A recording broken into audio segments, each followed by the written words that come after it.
Era o amanhecer de 1895 nos arredores de Lisboa, e o aroma de broa de milho recém-saída do forno se misturava com a maresia que subia do Tejo, trazendo consigo as promessas e os desafios de um novo dia.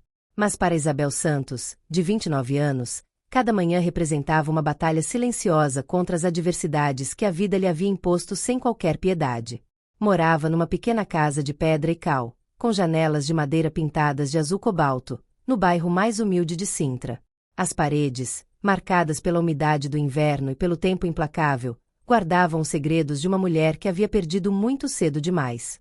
Seus pais tinham morrido numa epidemia de tifo quando ela tinha apenas 18 anos, deixando-a responsável por sua irmã mais nova, Rosa, que agora tinha 22 anos e trabalhava como bordadeira na oficina de Dona Conceição.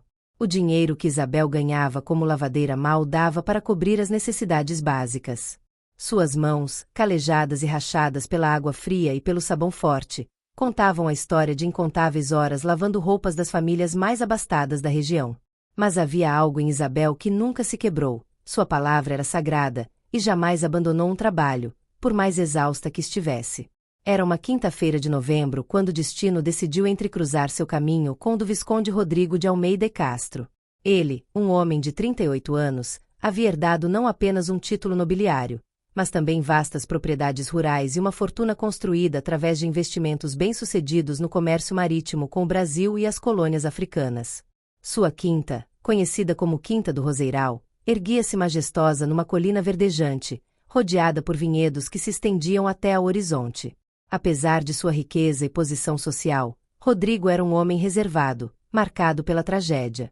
Sua esposa, Mariana, havia morrido de febre puerperal após dar à luz seu único filho, Antônio, que agora tinha 10 anos. O menino era tudo que dava sentido à vida do Visconde, que havia fechado seu coração ao amor, dedicando-se exclusivamente a cuidar do herdeiro e administrar suas propriedades. Naquela manhã de novembro, quando a névoa matinal começava a dissipar-se entre as colinas e os eucaliptos exalavam seu perfume característico, Isabel recebeu uma mensagem inesperada. Dona Fernanda, governanta da Quinta do Roseiral, havia enviado um rapaz da aldeia para solicitar seus serviços. O Visconde organizaria um importante jantar para receber alguns fidalgos de Porto e Coimbra, e precisavam de ajuda adicional para que tudo ficasse perfeito. Isabel aceitou sem hesitar, embora soubesse que isso significaria passar o dia inteiro fora de casa. Sua irmã Rosa tranquilizou-a com um sorriso. Vai descansada, mana. Esta oportunidade pode trazer-nos algo de bom. Porém, Isabel não podia imaginar quão proféticas se revelariam essas palavras. O caminho para a Quinta do Roseiral serpenteava entre colinas cobertas de vinhas, oliveiras centenárias e campos de lavanda que perfumavam o ar com seu aroma doce e relaxante. Enquanto caminhava pela estrada de terra batida, Isabel sentia que cada passo a afastava mais de seu mundo familiar e a aproximava de um universo completamente diferente. A quinta erguia-se imponente diante dela, com sua fachada de pedra branca, janelões de vidro que brilhavam sob o sol matinal, e uma torre que parecia tocar as nuvens. Os jardins que a cercavam eram uma sinfonia de cores e texturas, roseirais de todas as variedades, fontes de mármore onde a água cantava melodias cristalinas, e caminhos ladeados por buchos perfeitamente aparados que criavam sombras dançantes sobre a relva impecavelmente cuidada. No centro dos jardins estendia-se um tanque artificial de águas cristalinas, alimentado por uma nascente natural que brotava das rochas.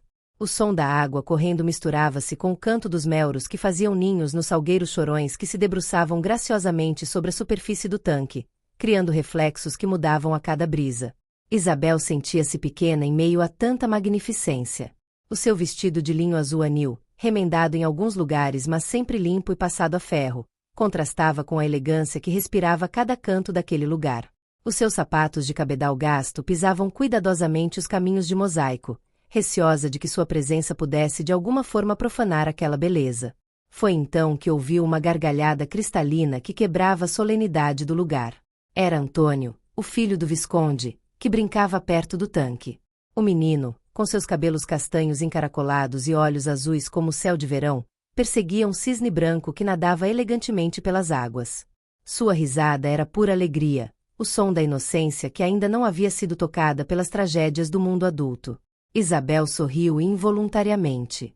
As crianças, pensou, têm essa capacidade maravilhosa de dar vida a qualquer espaço, por mais grandioso e silencioso que seja. Mas algo no seu instinto maternal, desenvolvido durante anos cuidando da irmã mais nova, pô-la em alerta. Os seus olhos observaram como Antônio se inclinava cada vez mais sobre a borda do tanque, tentando alcançar um ramo que havia caído na água. "Cuidado, menino!" gritou-lhe com voz suave mas firme. "Esse tanque é mais fundo do que parece." Antônio mal olhou por cima do ombro, com essa confiança típica das crianças. "Eu sei nadar muito bem. O meu pai ensinou-me no verão passado." Isabel franziu a testa. Conhecia bem essa confiança infantil, e sabia que podia ser tão perigosa quanto as próprias águas. Ainda assim, não queria parecer intrometida num lugar onde era apenas uma empregada temporária. Dirigiu-se para a entrada de serviço, onde Dona Fernanda esperava com uma lista de tarefas que pareciam intermináveis. Durante as horas seguintes, Isabel mergulhou no trabalho. Limpou cristalaria fina que valia mais do que tudo que ela possuía, poliu talheres de prata que refletiam seu rosto cansado, e preparou o grande salão onde se realizaria o jantar. Mas mesmo concentrada nas suas tarefas, uma parte da sua atenção permanecia dividida, vigiando pela janela o pequeno Antônio que continuava brincando perto do tanque. O sol já havia alcançado seu ponto mais alto quando Isabel saiu ao jardim para limpar as mesas de ferro forjado onde os convidados tomariam o aperitivo. Era uma tarde perfeita de outono, o ar estava fresco e limpo, as folhas das árvores criavam um tapete multicolor nos caminhos, e o tanque refletia o céu azul como um espelho perfeito. Foi nesse momento de aparente tranquilidade que o destino decidiu mudar para sempre o curso de duas vidas. Isabel estava limpando uma mesa perto do tanque quando um som quebrou a paz do jardim. Não foi um grito ou um choro, mas algo mais sutil porém igualmente alarmante, o chapinhar desesperado da água e o silêncio súbito onde antes havia risadas infantis. Levantou a cabeça instintivamente e o que viu fez com que o seu coração parasse por um segundo. Antônio estava na água, seus pequenos braços agitando-se desesperadamente, seu rosto alternando entre aparecer e desaparecer sob a superfície. O brinquedo de madeira que havia estado perseguindo flutuava a vários metros de distância, testemunha muda da tragédia que se desenrolava. "Meu Deus!" O grito escapou dos seus lábios antes que pudesse sequer pensar. O balde com água ensaboada caiu no chão, derramando-se entre as pedras do caminho, mas Isabel já não estava ali. Correu para a beira do tanque, seu coração batendo com tal força que parecia querer saltar do peito. O tanque era muito mais profundo do que havia calculado inicialmente. Antônio tentava manter-se à tona, mas seus movimentos eram cada vez mais erráticos, o pânico evidente nos seus olhos azuis que agora refletiam terror puro. "Aguenta, meu menino!" gritou enquanto tirava rapidamente os sapatos. "Já vou ter contigo." Sem pensar nas consequências, sem calcular os riscos, Isabel atirou-se à água fria que a envolveu como milhares de punhais de gelo. O impacto roubou-lhe o fôlego, e por um momento sentiu que os músculos se paralisavam devido à temperatura. Mas a imagem de Antônio lutando pela vida deu-lhe forças que não sabia que tinha. O menino havia se afundado por um segundo, e Isabel mergulhou atrás dele, abrindo os olhos debaixo da água apesar da ardência. A visão era turva, mas conseguiu distinguir a pequena figura que se debatia nas profundezas. Com determinação férrea, estendeu o braço e conseguiu agarrar a camisa de Antônio, puxando-o para a superfície. "Peguei-te", disse-lhe com firmeza quando ambos emergiram, tossindo e cuspindo água. Antônio agarrou-se a ela com tanto desespero que quase a arrastou novamente para o fundo, mas Isabel usou toda a sua força para manter ambos à tona enquanto nadava em direção à margem. O peso da roupa encharcada e a força da corrente subterrânea da nascente faziam com que cada braçada fosse uma luta épica. Os metros até a margem pareciam quilômetros, e Isabel sentia que as suas forças se desvaneciam a cada segundo que passava. Mas não podia desistir. Não com aquela vida preciosa agarrada a ela. Quando finalmente chegaram perto da beira, Isabel conseguiu empurrar Antônio o suficiente para que ele pudesse agarrar-se a umas pedras. Nesse momento, como enviado pela providência, apareceu Manuel, o jardineiro mor, que havia escutado os gritos desde a estufa. "Senhora Isabel!" gritou o homem enquanto ajudava a tirar Antônio da água. "Que susto nos deu!" Isabel saiu depois, tremendo incontrolavelmente, não só pelo frio mas pela descarga de adrenalina que havia mantido seu corpo em funcionamento durante aqueles momentos críticos. As pernas mal a sustentavam, e a respiração era irregular, mas o único que importava era que Antônio estava a salvo. Foi nesse preciso instante que Rodrigo apareceu em cena, correndo desde a quinta como se o próprio demônio o perseguisse. O seu rosto, normalmente sereno e controlado, estava decomposto pelo terror mais absoluto. Os seus olhos, do mesmo azul que os do filho, estavam cheios de uma angústia que Isabel nunca havia visto num ser humano. Antônio! A sua voz quebrou-se ao pronunciar o nome do filho. Ajoelhou-se junto ao menino, tomando seu pequeno rosto entre as mãos trêmulas. Filho! Estás bem? Fala comigo. Antônio, ainda tossindo e cuspindo água, conseguiu articular entre soluços. Pai, caí, a senhora salvou-me. Rodrigo levantou o olhar e pela primeira vez realmente viu Isabel. Ali estava ela, encharcada, tremendo, com o cabelo colado ao rosto e a roupa destroçada pela água e as pedras do tanque. Mas nos seus olhos havia algo que o impactou profundamente. Não procurava reconhecimento, não esperava recompensa. Havia arriscado a vida por uma criança que mal conhecia, movida unicamente por um instinto maternal e humano que falava da grandeza da sua alma. Levantou-se lentamente, e por um momento que pareceu eterno, apenas a olhou. Na sua mente agitavam-se milhares de pensamentos. Gratidão imensa, alívio indescritível, mas também o horror de imaginar o que teria acontecido se ela não estivesse ali.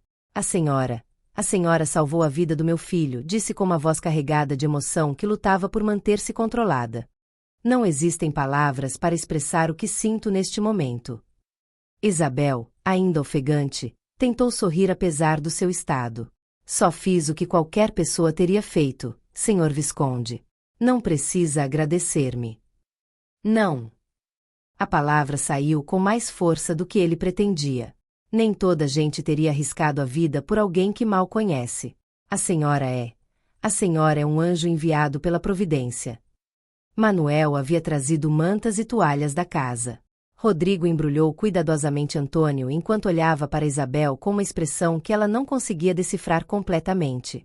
Havia gratidão, sim, mas também algo mais profundo, algo que parecia ter despertado nele após anos de dormência. Vai entrar em casa imediatamente, declarou com um tom que não admitia discussão. Precisa mudar essa roupa e aquecer-se. E não aceito recusas. Isabel quis protestar, consciente da sua posição social e do protocolo que devia manter-se entre pessoas de diferentes classes, mas a firmeza no seu olhar e o frio que penetrava até os ossos não lhe deram opção para ser teimosa. Foi conduzida ao interior da quinta, onde as criadas, dirigidas por Dona Fernanda, se apressaram a atendê-la. Forneceram-lhe roupa seca, um banho quente perfumado com óleos essenciais, e uma chávena de chocolate quente que sabia a glória após a experiência traumática. Enquanto se recuperava num quarto de hóspedes decorado com tapeçarias flamengas e móveis de carvalho entalhado à mão, Isabel não conseguia deixar de pensar no irreal que era toda a situação. Poucas horas antes era simplesmente uma lavadeira que havia vindo trabalhar por um dia. Agora encontrava-se no coração de uma quinta aristocrática, tendo mudado para sempre a vida de uma família nobre. Os dias seguintes passaram como um borrão confuso para Isabel.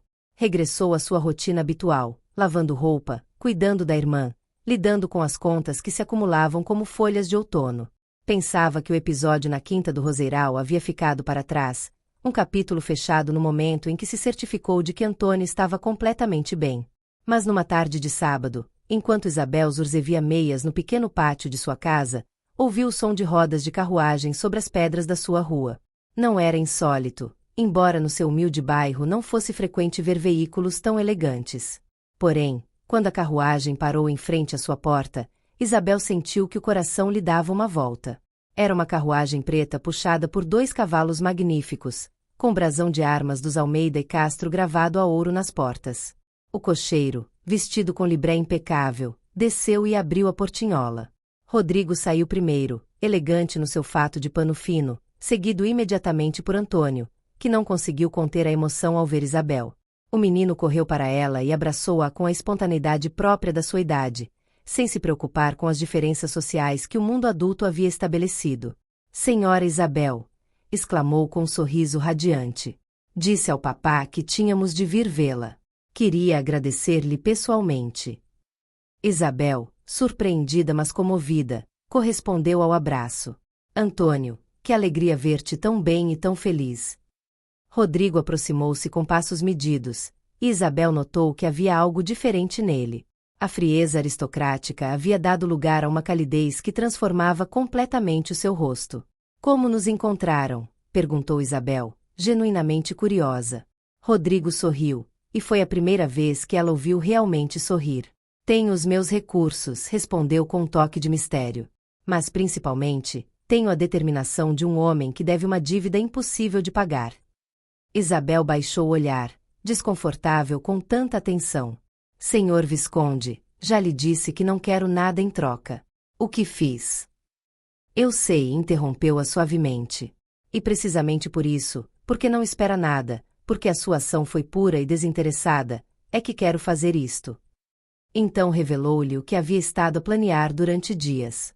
Havia comprado uma casa nova para ela e Rosa numa zona respeitável da vila, completamente mobilada e pronta a habitar. Além disso, oferecia-lhe um posto permanente como preceptora e supervisora de Antônio, com um salário que lhes permitiria viver confortavelmente sem preocupações econômicas. Isabel ficou paralisada, sem saber o que dizer.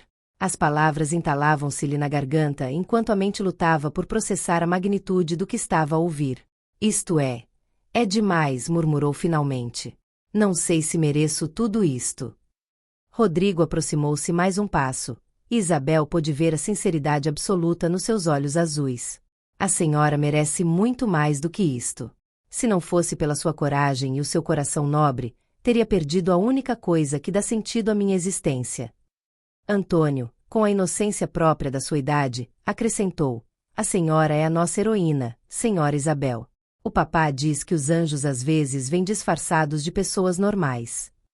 As lágrimas começaram a rolar pelas faces de Isabel, lágrimas de emoção, de alívio, de uma felicidade que não sentia há anos. Naquele momento entendeu que não estava simplesmente a receber uma nova oportunidade de vida. Estava a ser acolhida numa nova família, uma família que o destino havia unido através da água fria de um tanque e da coragem de um coração generoso.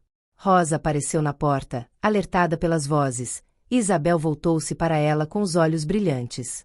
Rosa, mana, creio que as nossas vidas estão prestes a mudar para sempre. E pela primeira vez em muitos anos, Isabel permitiu-se acreditar que o futuro podia ser luminoso, cheio de possibilidades que nunca ousara sonhar. O amor, a família, a segurança, tudo estava ali, esperando-a, como uma dádiva do destino que soubera reconhecer a nobreza da sua alma. Na quinta do Roseiral, enquanto o sol se punha pintando o céu de laranjas e rosas, uma nova história começava a escrever-se. Uma história de amor que transcende as classes sociais, de família que se constrói com o coração mais do que com o sangue, e de segundas oportunidades que chegam quando menos as esperamos mas mais precisamos delas. Se esta história tocou teu coração e te mostrou como um ato de coragem e amor pode transformar vidas para sempre, partilha-a com quem amas. Porque todos merecemos uma segunda oportunidade, e todos podemos ser a diferença na história de alguém. Nos momentos mais difíceis, quando tudo parece perdido, a luz do amor verdadeiro nunca se apaga, e a coragem de um coração nobre pode mudar o destino para sempre.